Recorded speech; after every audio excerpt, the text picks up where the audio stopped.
بسم اللہ الرحمن الرحیم عن انس بن مالک رضی اللہ تعالی عنہ عن النبی صلی اللہ تعالی علیہ وسلم قال ثلاث من کن فیہ وجد حلاوۃ الایمان ان یکون اللہ ورسولہ احب الیہ مما سواہما وان یحب المرء لا يحبه الا للہ وان یکرہ ان یعود فی الکفر کما یکرہ ان یقذف فی النار او کما قال صلی اللہ تعالی علیہ وسلم۔ محترم ناظرین، یہ حدیث مبارکہ جسے جناب سیدنا انس بن مالک رضی اللہ تعالیٰ عنہ نے روایت کیا، امام بخاری علیہ رحمہ، امام مسلم علیہ رحمہ، امام ابن حبان علیہ رحمہ، آپ نے اپنی اپنی صحیح میں، امام ترمذی اور امام نسائی رحمہم اللہ، آپ نے اپنی اپنی سنن میں اس حدیث طیبہ کو نقل کیا ہے۔ اس کے اندر اللہ کے پیارے رسول صلی اللہ علیہ وسلم نے ایمان کی حلاوت کا تذکرہ فرمایا ہے، اور ایک بندہ مومن کی 3 خصلتوں کا ذکر فرمایا ہے کہ اگر کسی مومن میں یہ 3 خصلتیں پائی جائیں گی تو سمجھ لیں کہ اس میں ایمان کی حلاوت ہے، اور اگر یہ 3 خصلتیں نہیں پائی جائیں گی تو اس کو ایمان کی حلاوت میسر نہیں ہے۔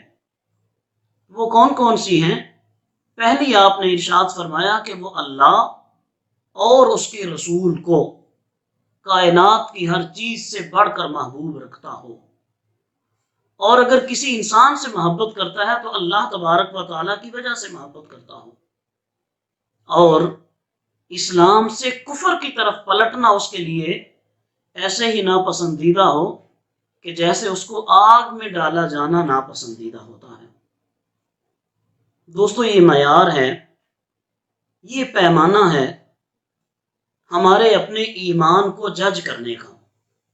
ہم اپنے ایمان کا جائزہ لے سکتے ہیں کہ ہم ایمان کی کس کیفیت میں کھڑے ہیں، کیا ہمیں حلاوت ایمان میسر ہے یا نہیں ہے۔ تو سب سے پہلے ہم دیکھیں کہ اللہ اور اس کے رسول کے ساتھ ہمارا محبت کا تعلق کہاں تک ہے۔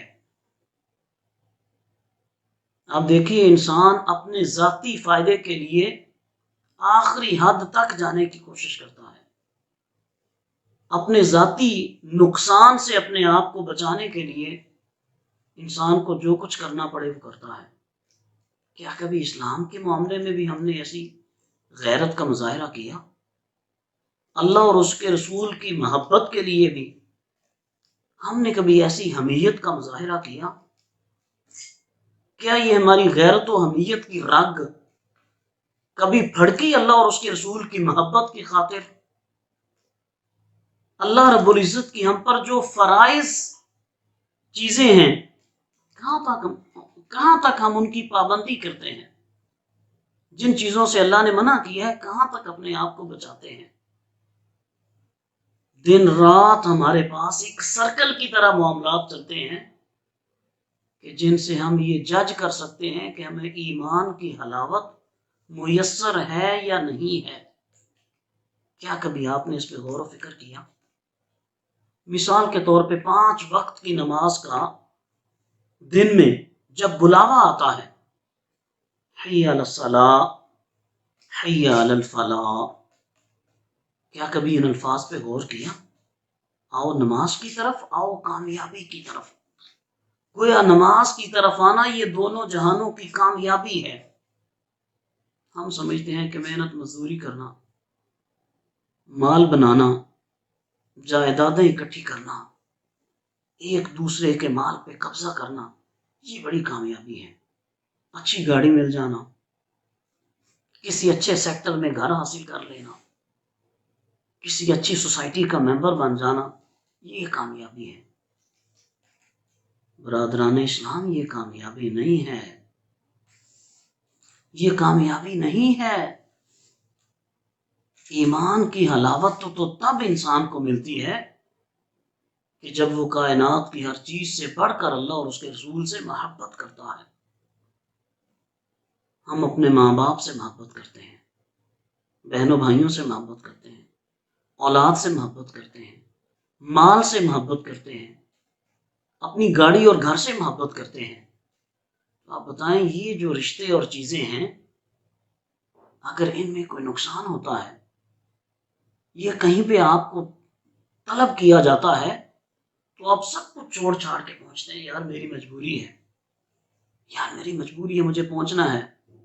کہ اللہ اور اس کے رسول کی خاطر بھی آپ نے کبھی یہ محسوس کیا مجھے اللہ کے لیے، اللہ کے رسول کے لیے فلاں جگہ پہنچنا ہے؟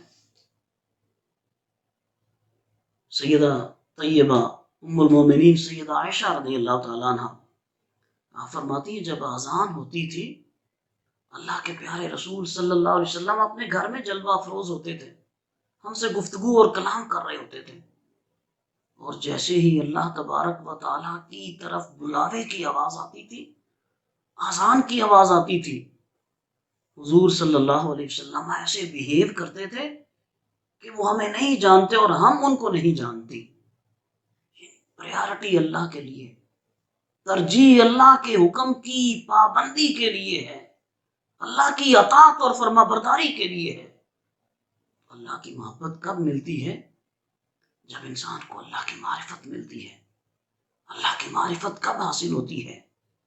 کہ انسان اللہ تبارک و تعالیٰ کے اسماء، اللہ کی صفات اور اللہ تبارک و تعالیٰ کے افعال کی واقفیت حاصل کرتا ہے. جب ان کی معرفت ملتی ہے تو انسان کو اللہ کی پہچان ہوتی ہے. جب اللہ کی پہچان ہوتی ہے تو انسان کے دل میں اللہ کی محبت پیدا ہوتی ہے.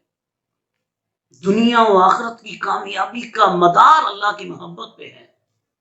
دنیا و آخرت کی کامیابی کا انحصار اللہ کی محبت پہ ہے. تو دوستو ہمیں اپنے ایمان کا جائزہ لینا ہے، اللہ اور اس کے رسول کی محبت کے آئینے میں اپنے آپ کو دیکھنا ہے. کریم آقا صلی اللہ تعالیٰ علیہ وسلم کی ذات طیبہ سے ہمیں کتنی محبت ہے. حضور کے نام پہ کیا ہم اپنی جان قربان کرنے کے لیے تیار ہوتے ہیں؟ غلامی رسول میں موت بھی قبول ہے. دوستو کیا کہیں یہ ہمارا زبانی دعویٰ تو نہیں ہے؟ اپنے اعمال کا جائزہ لیں. ام المومنین سیدہ عائشہ رضی اللہ تعالیٰ عنہ سے پوچھا کہ حضور کے اخلاقی کریمانہ کیا ہے؟ آپ فرماتے ہیں حضور کے اخلاق تو قرآن ہے. دوستو ہماری زندگی، ہماری سیرت و کردار، ہمارا اٹھنا بیٹھنا، ہمارا آپس میں ملنا جلنا، یہ کریم آقا صلی اللہ علیہ وسلم کی تعلیمات کے تابع ہونا چاہیے. حضور کی محبت جو ہے وہ ہمارے اعمال سے ریفلیکٹ ہونی چاہیے، ہماری سیرت و کردار سے، ہمارے افعال سے نظر آنا چاہیے کہ ہم اپنے پیارے محبوب صلی اللہ علیہ وسلم سے محبت کرتے ہیں. اور دوسری بات جو آپ نے ارشاد فرمائی کہ کسی دوسرے انسان سے محبت جو ہے وہ بھی اللہ کی خاطر ہونی چاہیے، کسی ذاتی منفعت کی خاطر نہیں، کسی ظاہری فائدے کے لیے نہیں، دنیاوی مفادات کی خاطر نہیں کہ ہم کسی سے اس لیے محبت کریں کہ اس سے لالچ ہو کہ ہمیں اس سے فائدہ ہو سکتا ہے، یہ ہمیں نوکری پہ لگوا سکتا ہے، یہ ہمیں کوئی کسی اچھی سوسائٹی میں پلاٹ لے کے دے سکتا ہے، ہمیں یہ ظاہری طور پہ دنیاوی اعتبار سے سپورٹ کر سکتا ہے. اس لیے نہیں، اس لیے کہ اس کی محبت ہمیں قیامت کے دن کام آ سکتی ہے. اس کی محبت ہمیں اللہ اور اس کے رسول کے قریب کر سکتی ہے. قیامت کے دن رب کائنات ارشاد فرمائے گا این المتحابون فیہا، آج وہ لوگ کہاں ہیں جو میری وجہ سے آپس میں محبت کرتے تھے. اللہ کریم اس دن ان کے اعزاز اور ان کی تکریم کو لوگوں کے سامنے واضح کرے گا کہ اگر وہ اللہ اور اس کے رسول کے لیے محبت کریں گے. تو دوستو یہ معیار ہے، یہ جانچ پرکھ کے لیے ضروری ہے کہ ہم اپنی محبتوں کو اللہ اور اس کے رسول کی محبت کے تابع کر دیں. ماں باپ کے ساتھ محبت اللہ اور اس کے رسول کا حکم سمجھ کے، بہنوں بھائیوں سے محبت اللہ اور اس کے رسول کا حکم سمجھ کے، اولاد سے محبت اللہ اور اس کے رسول کا حکم سمجھ کے، میاں بیوی کی آپس میں محبت اللہ اور اس کے رسول کا حکم سمجھ کے، انسانوں سے، مخلوق خدا سے محبت اللہ اور اس کے رسول کا حکم سمجھ کے محبت کریں. تو پھر یہ محبت ہمیں ایمان کی حلاوت اور ایمان کی مٹھاس عطا کرے گی.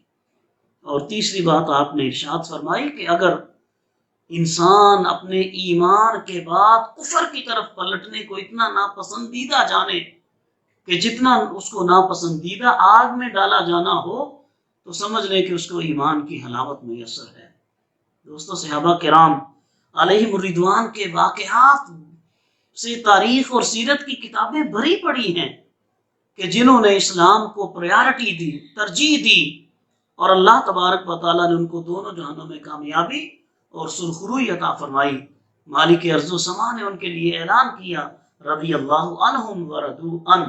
اللہ کریم ہم سب کو ایمان کی حلاوت عطا فرمائے، صحابہ کرام علیہم الرضوان کے اسوہ حسنہ کو اپنانے کی ہمت اور توفیق عطا فرمائے، آمین۔